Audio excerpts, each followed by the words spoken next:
I'm back from my trip in my bedroom at my little desk with my little computer where I can edit, and I've got a ton of footage that I shot. I'm going through it now that I'm back in Ann Arbor. I made it as far as Chattanooga, but then I got a call from my family saying, look, Mom and Dad need you. So I got back and I settled into my new life, and I will return to Chattanooga and pick up my bike and my trailer and my camping gear and continue the trip, but I don't know when that will be because of my mom and dad's situation. They're elderly and forgetful and sometimes in poor health, but the update on that is in the month I've been back, I've been feeding them the food they love, and Mom has stopped losing weight and now she's starting to gain. We were getting real worried. She was like 94 pounds or something. Anyway, I'm glad I got that on the right track. And now I can focus on the lost footage of my trip, because there was a bunch of it, and as I review it and put it into new videos, one of which you're about to see, very early in my trip, crossing the Ohio-Michigan border, getting caught in the rain, I realized that when I did something dumb, it became part of the outtakes and I never showed it. So I gotta fess up. And what I did that was really stupid was I left in a hurry. I had not waterproofed my tent, which you need to do, especially when you use a tent like I do, very heavily. I hadn't done that in 2 years, and so the tent was leaking when it poured rain on me for 2 days and nights. And also, for some reason, I had the plastic garbage bag that I always put my clean laundry in inside my backpack. I forgot to do that. And so when it poured all day as I pedaled in the rain with my rain suit on, I didn't realize I was getting all my clean clothes soaking wet. So the first chore I had was to find a laundromat. Well, you'll see. You'll see how I dealt with that situation. But I've got all this footage here that I'm going to go through and make the videos of the days that you didn't see. I've also got a lot of stuff that relates to what I'm cooking for Mom and Dad. It's kind of like cooking videos. My chocolate chip cookies, I get tons of compliments because of the secret ingredient, which you'll have to stay tuned for that video. Anyway, I got a lot of editing to do, although it's very cold out. It's still winter here in Michigan, and I haven't been out making some camping videos, but I've already made a bunch. I just haven't edited them and posted them. So that's what I'm going to be doing. This is where I do the editing of my videos, in my bedroom, on my little computer, at my little desk, with my little headset on.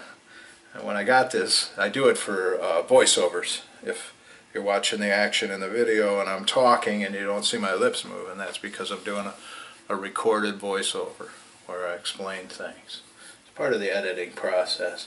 It was something that I couldn't do when I was on the road. I didn't have the software, I didn't have this computer, and so it was primitive.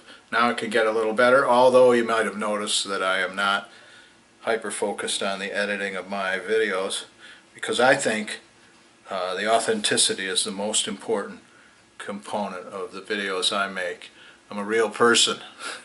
I change over the years. I hopefully improve, and I love interacting with you and sharing my life and my view on this wonderful planet and this wonderful opportunity and the time in history that you and I and everybody else alive right now shares. It's just a beautiful time to be alive. There's so much wonderful things going on. Funny thing, when I put on this headset, I remembered a job I had before I started working for the Hi-Fi Pedal Pub, and that was taking reservations at a call center in a little cubicle with a headset on for the state of Michigan state parks campgrounds. And they have a ton of them. Michigan is really big on natural resources.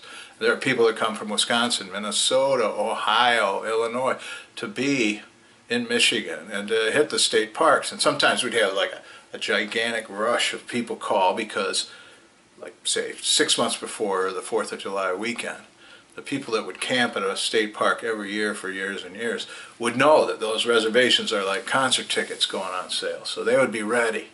And as soon as the phones would open at 8 a.m., everybody's phone would ring at once. And it was such a rush. It was high pressure, but it was a lot of fun. And one of the things about that was I used to be in radio. And so I wasn't nervous on the phone talking to one person. It was no big deal. And they called me Smooth Jazz, my coworkers, behind my back. And then they thought, all right, well, it's not derogatory, so we'll let him know his nickname, Smooth Jazz.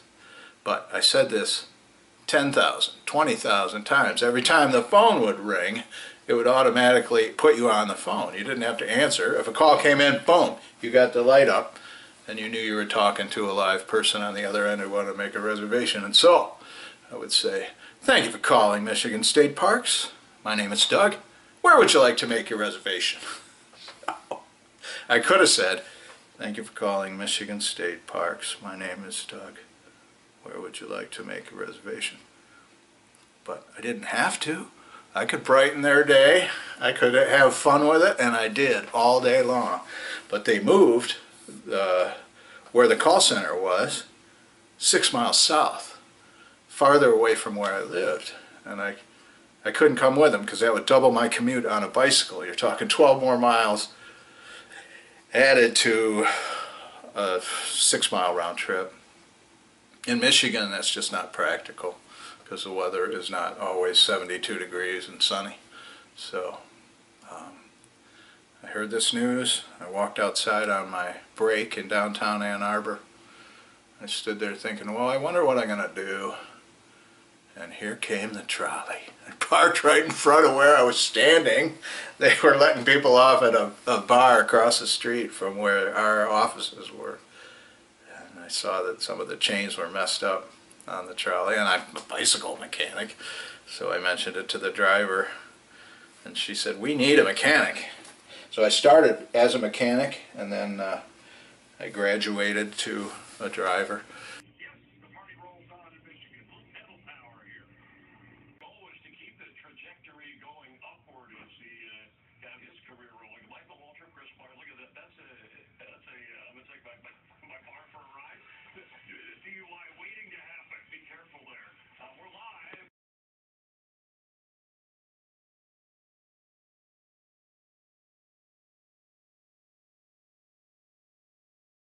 And I love doing that. That is not going to interfere with my taking care of my parents 5 days a week, because I do that in the morning. And I got my siblings here in town to help me in an emergency, and the trolley job takes place on nights and weekends.